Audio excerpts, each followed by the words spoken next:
Con la tierra vegetación y hierbas que dan semillas según su especie y árboles que dan su fruto con semillas según su especie. Y Dios vio que era. Verso 18. Y para dominar el día y la noche y para separar la luz de las tinieblas. Y Dios vio que era. Verso 21. Y Dios creó los grandes monstruos marinos, todo ser viviente que se mueve, de los cuales según su especie están llenas las aguas, y toda ave según su especie. Dios vio que era. A mí me parece increíble que Dios haya hecho los monstruos marinos y diga que eso es bueno. Wow. Verso 31. Dios vio todo lo que había hecho y era bueno. ¿En qué? Y fue la tarde y la mañana del sexto día. ¿Qué podemos rescatar de estas repetición que no son casualidades? Moisés fue inspirado por Dios para escribir esto y estos puntos fueron puestos ahí por parte de Dios. Y hay al menos algunas cosas que podemos rescatar de aquí. Y lo primero que podemos rescatar de aquí es que, mis hermanos, todo lo que Dios hace es bueno, ¿verdad? Y ahí está. Hay 6 textos en Génesis capítulo 1 que Dios hacía algo, lo miraba y decía que era. Eso es, imagínate cuando tú haces un trabajo, lo terminas de ver y dices, me quedó más o menos, pero ya hay que se vayan, para lo que me están pagando, dices. O dices, ni me están pagando ahí. Pero Dios no es así. Todo lo que Él ha hecho es. Por eso te digo, a mí me sorprende hasta el hecho que haga mención, dice que Él hizo los monstruos marinos, todos los peces, todas las cosas que tal vez nosotros todavía ni siquiera conocemos, y todo en conjunto, en cada momento que lo va creando, Él veía su creación y Él decía, esto es bueno. Entonces lo primero que podemos concluir es que todo lo que Dios hace es bueno. Número 2, lo segundo que podemos concluir de este texto, de estos textos, es que la creación que Dios hizo es buena. ¿Quién lo echó a perder?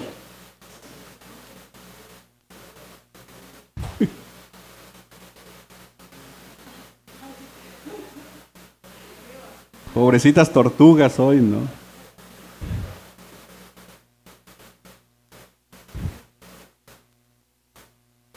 La creación es buena. Obviamente fue afectada en la caída. Y por eso Romanos dice que aún la creación gime por ser redimida. Porque por causa del pecado, hoy vemos toda esta situación. Independientemente de tu postura, que todas las noticias que vemos con temas de cambios climáticos, desastres naturales y todas esas cosas que a veces uno pregunta, ¿y dónde está Dios ante los huracanes? ¿Y dónde está Dios en los tsunamis? ¿Y dónde está Dios en los terremotos? ¿Y por qué Dios? Y culpamos a Dios.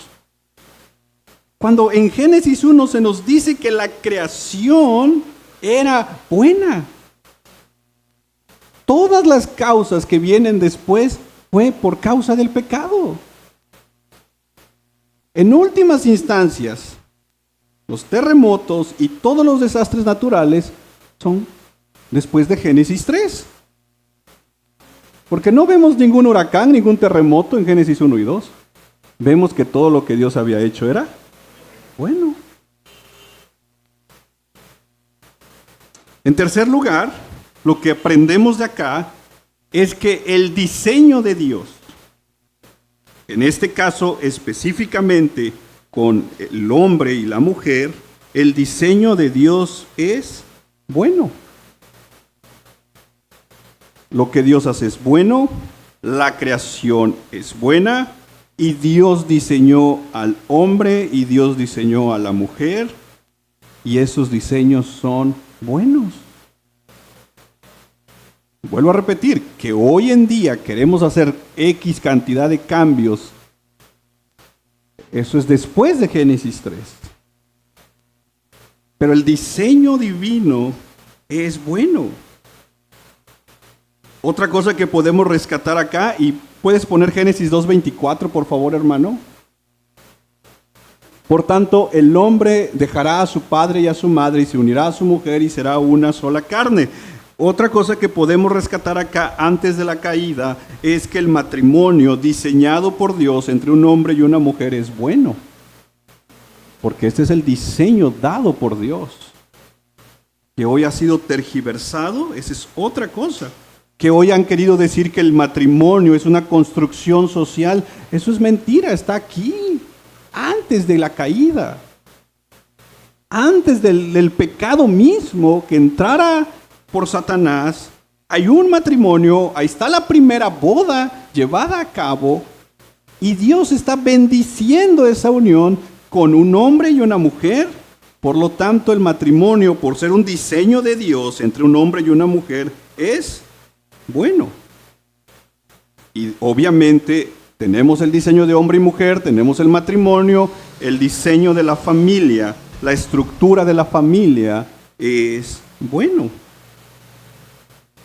Los niños necesitan un papá y una mamá, no dos papás ni dos mamás. Porque, vuelvo a repetir, esto no es una imposición religiosa. Esto es de aquel que hizo las cosas. Y él dictamina las reglas. Y creo que el ejemplo que muchas veces se ha puesto aquí es, si tú alguna vez has comprado algo y vienen los instructivos, ¿quién da esos instructivos? ¿Tú o el que fabricó las cosas? El fabricante. ¿Por qué lo da el fabricante? ¿Por qué lo hizo? ¿Y qué hacemos nosotros?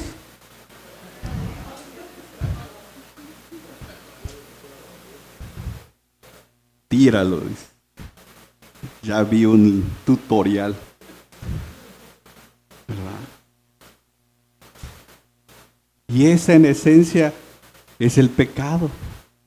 Porque, ¿quién nos hizo? Este sería el ¿qué? ¿Y qué hacemos nosotros?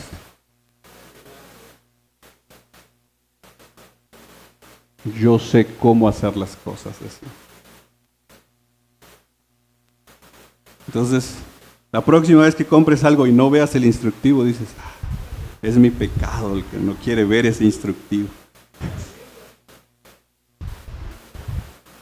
Porque si o no nos creemos más inteligentes al grado de decir, ¿para qué ocupo eso? Y lo mismo pasa con nuestra relación con Dios. ¿Para qué ocupo la palabra? Si yo sé vivir mi vida. Sí. ¿Verdad?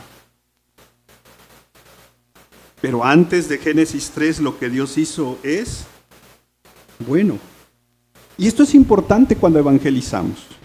Porque en últimas instancias, o en primera instancia, cuando tú y yo evangelizamos, no se trata de apuntar a la persona o dirigir la conversación a que la persona vea una congregación. Tú y yo no evangelizamos anunciando una congregación, ni siquiera una denominación. Porque si llegamos queriendo hablar de nuestra denominación o de nuestra congregación, eso ya no sería evangelismo. Nosotros no evangelizamos o no deberíamos evangelizar, o sea, y menos empezando a hablar mal de otras iglesias. ¿Dónde te congregas?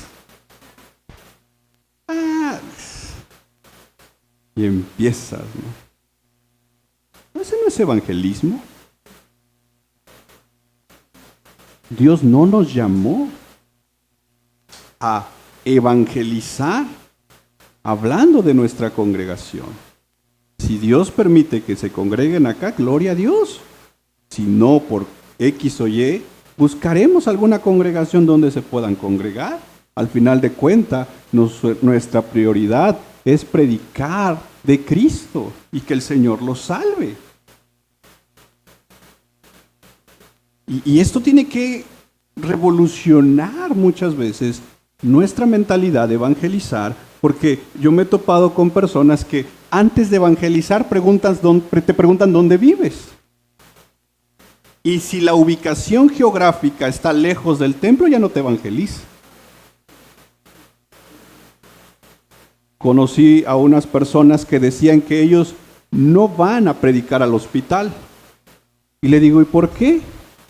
Porque imagínate, dice, todo el esfuerzo que se hace, todo el recurso que se da, toda la preparación que del café, los tacos o lo que se lleva, ¿para andar ganando almas para otra gente?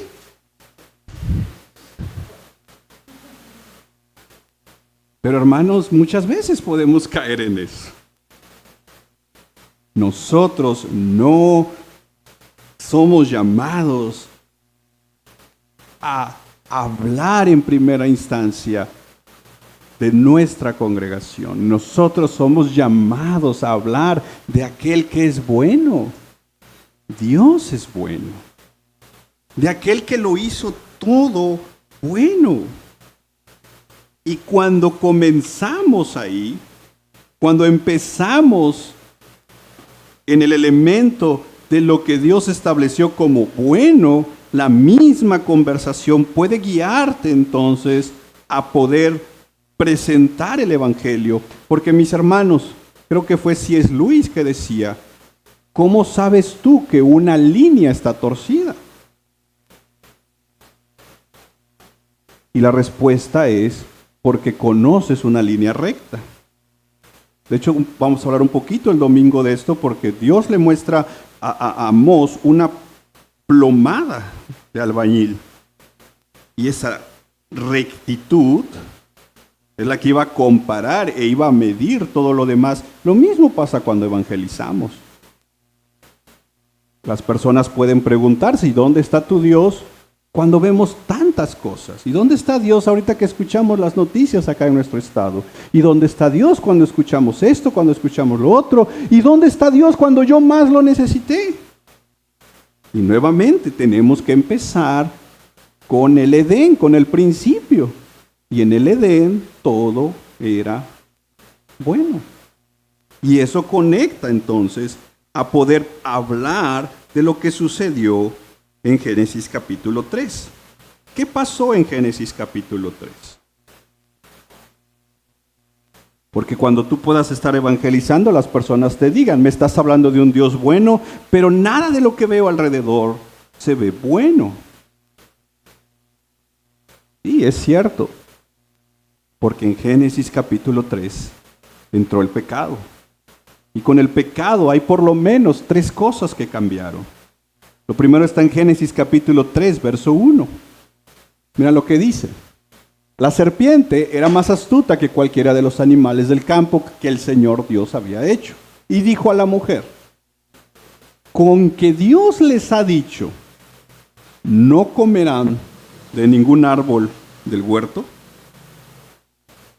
Lo primero que vemos en esta conversación de Satanás es que Satanás distorsiona el carácter de Dios. Y lo hace distorsionando la palabra de Dios. Porque Dios no les había dicho eso. Dios les dijo, pueden comer de lo que gusten excepto de un árbol. Y Satanás lo cambió, ¿verdad? Satanás dice, Dios les ha dicho que no pueden comer de ningún árbol. Entonces, cuando el enemigo viene y empieza entonces a distorsionar el carácter de Dios a través de distorsionar la palabra de Dios. Y en esencia, es como que Satanás le estuviera diciendo a Eva, si comes ese fruto, tú vas a ser como Dios, pero Dios no quiere eso para ti. Él no quiere que tú seas Dios. La conclusión es que Dios es malo. Y esa distorsión es la que hoy en día afecta. Muchas personas no quieren escuchar de Dios. porque la concepción que tienen de Dios está distorsionada. Hay otros que tal vez estuvieron un tiempo en la iglesia y hoy ya no están, porque la distorsión de quién es Dios vino muchas veces hasta de predicadores que les hablaban de un Dios que hacía esto, un Dios que hacía lo otro, y cuando más necesitaban a Dios, según ellos Dios no estuvo, y entonces se han alejado. Muchas personas no quieren nada de Dios, muchas personas tienen ideas de Dios, pero en últimas instancias son ideas, cuando no están basadas de la palabra, distorsionadas.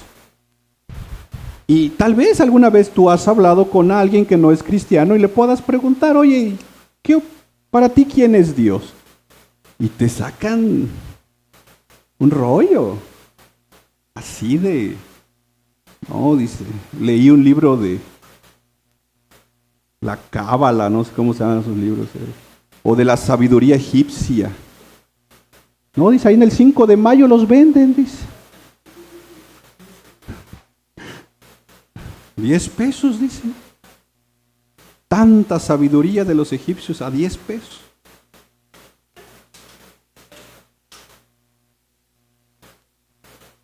¿Por qué? Porque tienen distorsionada la idea de Dios. ¿Y eso de dónde viene? De Satanás. Entonces, cuando evangelizamos, hermanos, tenemos que entender a qué nos estamos enfrentando. Nos estamos enfrentando a personas con una idea distorsionada de Dios. Por eso van a sacar un montón de argumentos. Pero no solo se distorsionó, Satanás no solo distorsionó el carácter de Dios, distorsionó también otra cosa. Mira Génesis capítulo 3, verso 4. Y la serpiente dijo a la mujer, ¿qué cosa? Lo primero que Satanás distorsionó es el carácter de Dios. ¿Quién es Dios? Lo segundo que Satanás distorsionó es el hecho de la obediencia a Dios. En esencia, Satanás le estaba diciendo a la mujer, ¿sabes? Puedes hacerlo, no pasa nada. No hay ninguna consecuencia. No vas a morir. Y tanto ha afectado eso a la mente del ser humano, que el ser humano dice, yo vivo mi vida como yo quiera y no pasa nada. Muchos que tuvimos en algún momento quizás una vida de alcoholismo, caímos con mentiras como estas. Tómate una. ¿No pasa? Prueba, ¿no pasa?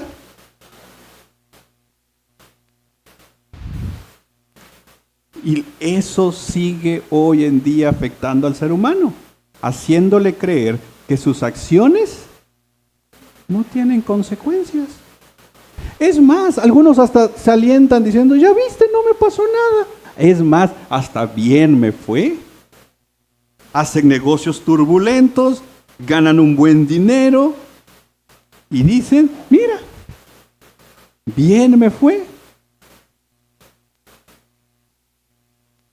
Porque eso es lo que Satanás hizo en ese momento. Distorsionar el concepto de obediencia a Dios, y en esencia fue, puedes vivir como quieras y al final del día no va a pasar nada. Y lo peor de todo, ¿sabes qué es, hermano? Que dentro del cristianismo eso sigue.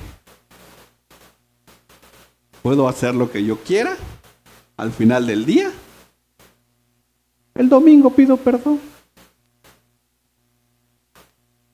Ay, dices, y qué bueno que va a haber Santa Cena.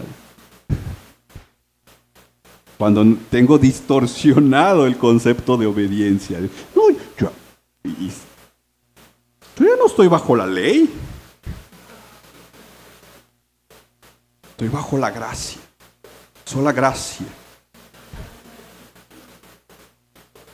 Y entonces, eso es la distorsión. Y entonces vivimos un cristianismo donde hacemos lo que queramos, regresamos el domingo Seguimos viviendo como queremos, regresamos el domingo y así estamos. Porque en esencia hemos creído la mentira que no va a pasar nada. Me tocó ir con un taxista estos días y salió la conversación y lo invité a la iglesia y él me dijo, antes yo era predicador, me dijo, pero me eché a perder. Echar trago. Digo, te invito el domingo. Me dice, pero ¿qué tipo de iglesia es? Es una iglesia cristiana. No son de esos herejes, me dijo. No son de esos herejes que creen que salvo siempre salvo.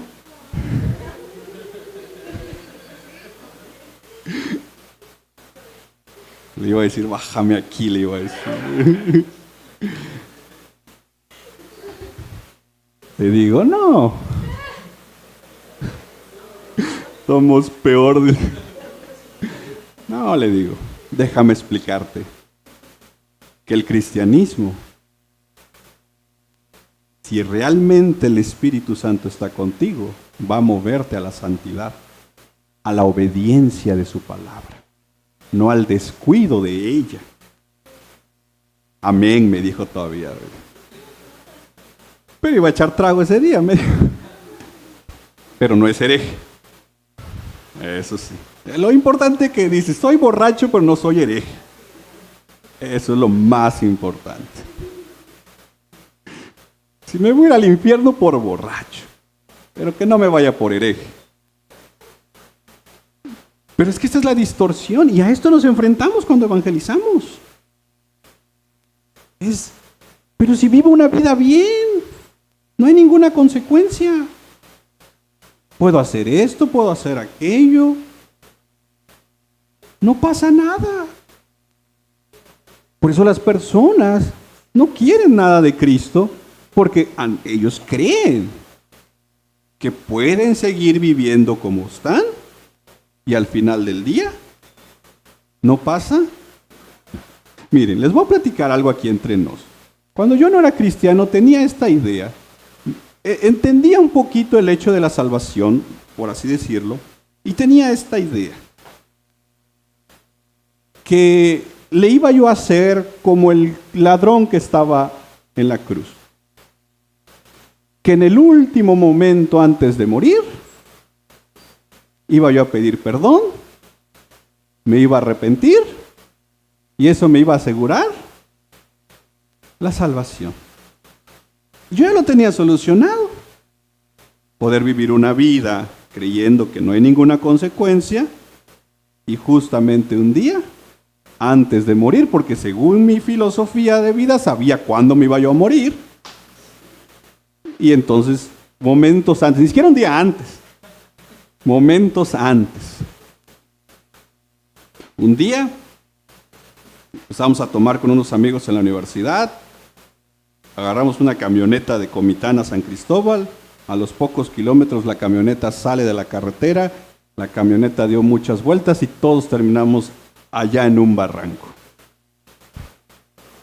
Salimos, tipo 2 de la mañana a la carretera. Por misericordia de Dios alguien nos pasó a traer. Y al otro día, bueno, ese día más tarde, en la escuela, estábamos los que estábamos en la camioneta, que pudimos haber muerto horas antes, haciendo un concurso, ¿quién aguantaba más tomando? ¿Qué significa eso? Que sin importar el accidente, como salí bien, no pasa nada. Entonces, ¿por qué cuando muchas veces nosotros evangelizamos y hablamos de la condenación eterna, nos vamos a topar con esta idea? No va a pasar nada. Pero hay una tercera distorsión que hubo ahí también, en ese tiempo del Edén. Génesis ahí mismo, 3:4. La distorsión de las consecuencias del pecado. Lo primero que fue la distorsión del carácter de Dios. En segundo lugar, una distorsión de la obediencia a Dios. Es decir, puedo vivir una vida como yo quiera y obviamente esto distorsionó el hecho de las consecuencias del pecado, porque Satanás dijo, no van a morir. ¿Te imaginas cómo se sintió Adán y Eva en el momento que fueron sacados del Edén? Y todavía Dios puso, ¿qué? Un querubín, ¿te acuerdas? Con una espada, ¿no? Para que no pasara, por si se les ocurría regresar. En ese momento ellos entendieron que habían sido engañados, en el sentido de que les había dicho Satanás que ¿qué? Que no morirían, que el pecado no traía consecuencias. Y hoy en día las personas siguen pensando que el pecado no trae consecuencias. Lo triste es que a veces como cristianos que conocemos la Biblia, pensamos que el pecado no trae consecuencias. Pero eso, mis hermanos, es una distorsión de Satanás y es donde gana terreno. Por eso me llama la atención que cuando se habla de la guerra espiritual, es más fácil andar hablando con demonios. Aquí está la guerra espiritual. Entender estas distorsiones, una distorsión del carácter de Dios, una distorsión de la obediencia a Dios y una distorsión de las consecuencias del pecado. Satanás no quiere que tú y yo sepamos que el pecado tiene consecuencias, cuando la Biblia dice que la paga del pecado es muerte. Pero la dádiva de Dios es vida. Tu pecado, mi pecado, tiene consecuencias. Y tiene consecuencias temporales, pero tiene consecuencias eternas. Un ejemplo, una persona que asesinó a otra persona, ¿Dios la puede perdonar? ¿Sí o no? Pero su acción tiene consecuencias. Va a estar en la cárcel por homicidio, pero perdonado por Dios. ¿Sí o no? Ahora bien, pensemos en la misma persona. Asesina a alguien, logra escapar y la policía nunca lo agarra, pero nunca se arrepiente, nadie le habla de Cristo. ¿Ese homicidio tendrá consecuencias? Tal vez no las está viviendo temporales, porque se logró escapar. Y él sigue pensando que es muy bueno, porque se logró escapar, y que lo que hizo no tendrá ninguna consecuencia. Pero lo que él no sabe, que eso que hizo tiene una consecuencia, y le va a terminar su vida en el infierno.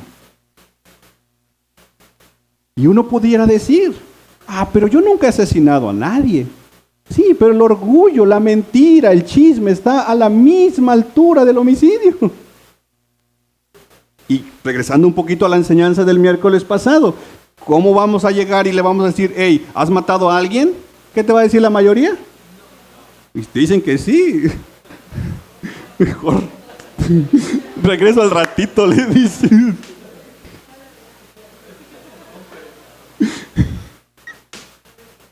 No, pero una persona te puede decir, no he matado a nadie. Oye, ¿y cómo estamos en el chisme?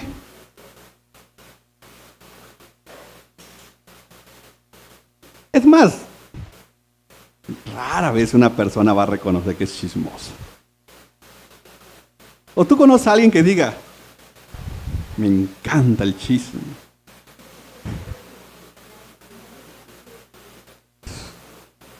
Lo disfruto.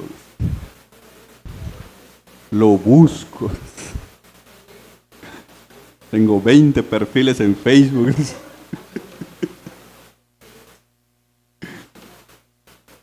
Pues el chisme puede llevar al infierno.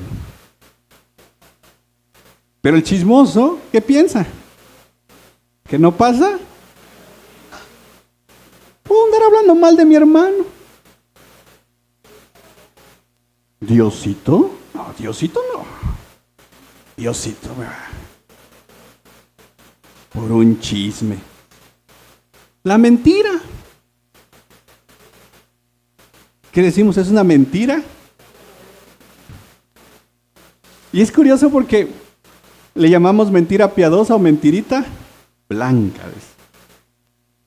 Pero la Biblia dice que el padre de mentira es.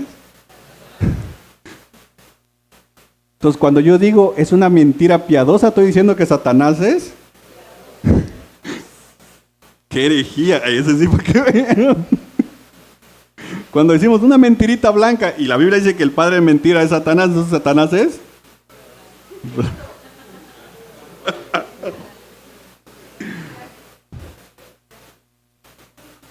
Quiero que entendamos esto, hermanos, porque si no entendemos esto, es por eso que nos desanimamos cuando evangelizamos. Porque cuando evangelizamos pensamos muchas veces que son nuestros argumentos que van a convencer a las personas. Mis hermanos, una persona sin Cristo está, y lo vamos a ver la próxima semana, pero está bajo el elemento de lo que pasó en Génesis 3, espiritualmente muerto, pero en esencia eso significa también una distorsión de quién es Dios, una distorsión de la obediencia a Dios y una distorsión de las consecuencias del pecado. Es por eso que evangelizar no es fácil. Y si nos queramos enfrascar en convencer con argumentos, siempre te van a sacar un argumento. Es por eso que nuestro trabajo no es convencer a la persona en el sentido de a nivel de argumentos. Nuestro trabajo es presentar el evangelio. ¿Qué va a hacer Dios en esa persona?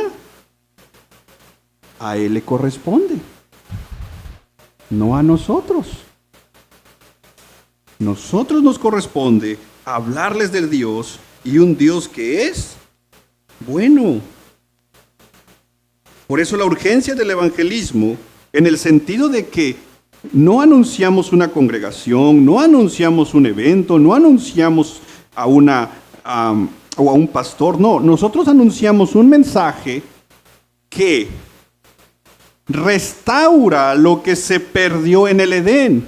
Y lo que se perdió en el Edén fue nuestra relación con Dios. La consecuencia del pecado fue que la relación con Dios se rompió. El evangelismo es, te vengo a hablar del Dios bueno, que hizo todo bueno, y que hoy, por la obra de Cristo, busca restaurar lo que se perdió. Y lo que se perdió fue tu comunión con Él. Sin Cristo no podemos tener comunión con Dios. Y te vengo a hablar de ese Dios. Oye, pero el filósofo tal o la ideología tal. Mira, hermano, no sé. No sé. Tú me puedes ganar en muchas cosas. Es más, yo lo único que leo es mi Biblia, le puedes decir. Es que la leo. Ni eso. Mira, no entiendo. No lo sé. Pero sí sé algunas cosas, que lo que Dios hizo es bueno. Y ese Dios que hizo todo bien y todo lo hizo bueno, hoy está buscando restaurar contigo lo que se perdió por causa del pecado. Y lo que está buscando restaurar es una comunión, una relación contigo. Si quieres, vamos a la iglesia o te puedo ayudar a encontrar una congregación cerca de tu casa. A mí lo que más me interesa es que tú y Dios restauren esa relación. Y el más interesado aquí, yo sé que tú no lo eres. El más interesado es Dios, porque Él es bueno. Tan interesado Dios está contigo. Imagínate, envió a su Hijo a pagar por las consecuencias de tu pecado y de mi pecado. Tan interesado Dios está contigo que mira, me mandó a mí para hablarte. Yo ni quería. Pero aquí estoy.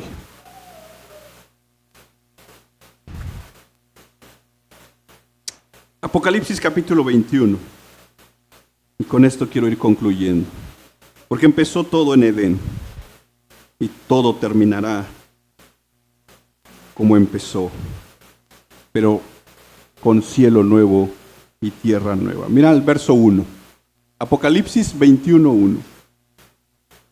Entonces vi un cielo nuevo y una tierra nueva, porque el primer cielo y la primera tierra pasaron, y el mar ya no existe. Verso 2. Y vi la ciudad santa, la nueva Jerusalén, que descendía del cielo de Dios, preparada como una novia ataviada por su esposo. Entonces oí una gran voz que decía desde el trono: el tabernáculo de Dios está entre los hombres, y Él habitará entre ellos, y ellos serán su pueblo, y Dios mismo estará entre ellos.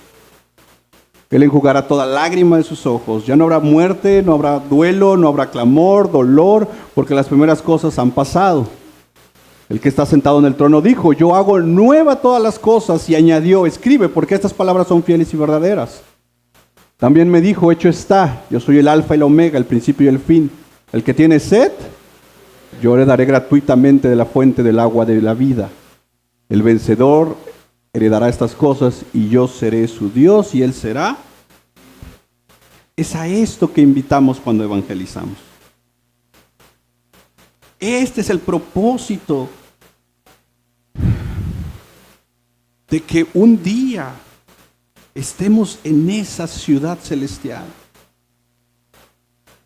Es por eso que debería mover nuestro corazón a compartir el evangelio a más personas. Sí, no será fácil porque nos toparemos con estas distorsiones. Nos toparemos con estas formas de pensar, pero tú y yo no somos llamados a ganar debates ni argumentaciones lógicas. Tú y yo somos llamados a hablar del Dios bueno. Y así como el pecado tiene consecuencia,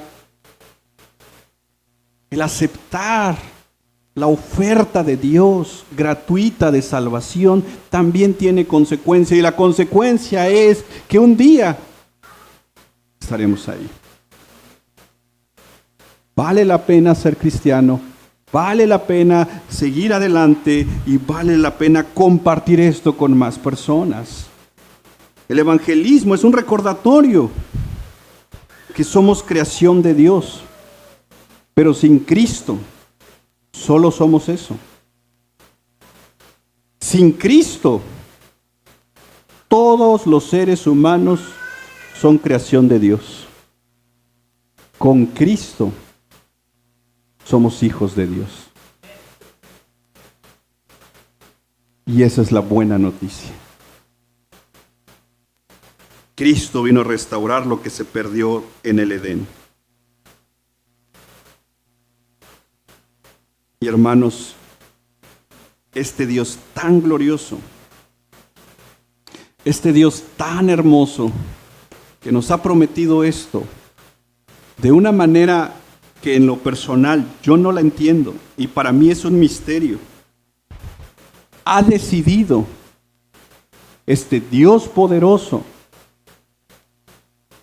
usarnos a nosotros, su iglesia. Él pudiera mandar ángeles, y estoy seguro que más personas dirían: vine a Cristo porque un ángel me habló. Pero Él ha determinado en su soberanía y en su sabiduría que tú y yo hagamos este trabajo. Hermanos, no lo veamos como una carga, lo veamos como un privilegio. Somos embajadores del gran Rey. Somos personas enviadas por Él para hablar de Él, para compartir a otras personas. Y tú y yo somos, obviamente por la gracia de Dios, salvados en la misericordia de Dios, pero a ti y a mí alguien nos habló. Alguien se animó, alguien insistió, alguien se atrevió. Ahora nosotros, hermanos, hablemos de lo que Dios ha hecho. Y que Dios sea glorificado en la salvación de aquellos que Él ha destinado para vida eterna. Porque todo es para su gloria. ¿Parece si oramos?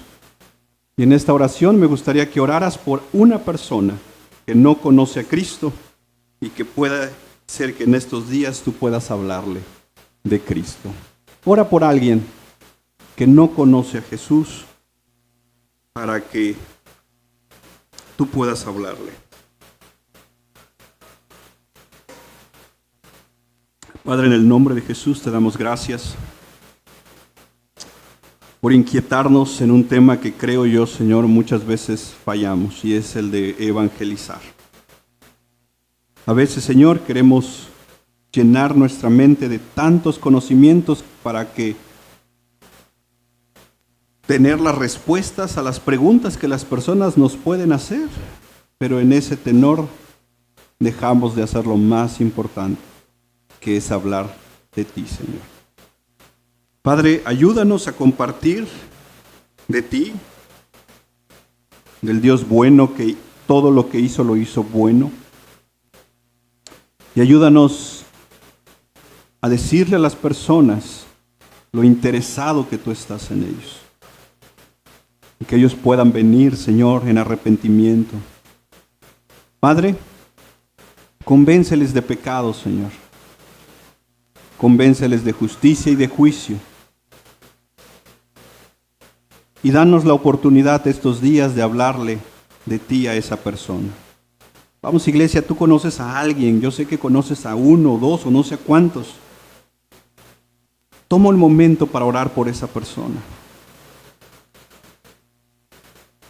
Y comprométete con Dios a estos días a hablarle a esa persona de Dios.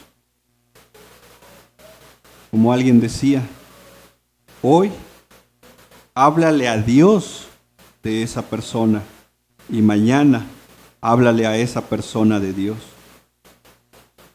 Padre, ayúdanos, Señor, a aprovechar el tiempo, porque en cualquier momento tú vienes, Señor. Somos tu iglesia, lo hemos cantado. A veces, en otras ocasiones, cantamos esa alabanza, Señor, que dice, y llevaremos tu gloria a las naciones. Y anunciaremos al mundo de tu amor y verdad. Y Padre, perdónanos porque la verdad es que lo hemos cantado y muchas veces no lo hemos hecho, Señor. Ayúdanos, Padre, para que la próxima vez que cantemos esa alabanza es porque realmente lo hemos hecho. Y posiblemente nosotros nunca conozcamos las naciones, pero sí conocemos a muchas personas que son parte de las naciones y están cerca de casa, compañeros de trabajo, compañeras de trabajo, conocidos, desconocidos. Y ayúdanos, Señor, a esas 5 directrices que habíamos dicho, que cuando tu Santo Espíritu nos mueva, esas 4 directrices, Señor, cuando tu Espíritu Santo nos mueva a hablarle a una persona, obedezcamos.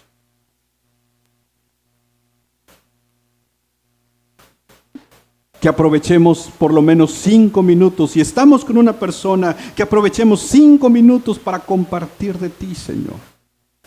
Que si tú envías visitantes a casa, aprovechemos hablar del Evangelio en casa.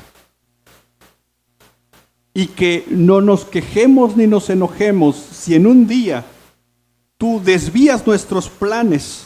Porque esos desvíos puede ser que tú lo hiciste a propósito para que una persona escuche de ti a través de nosotros.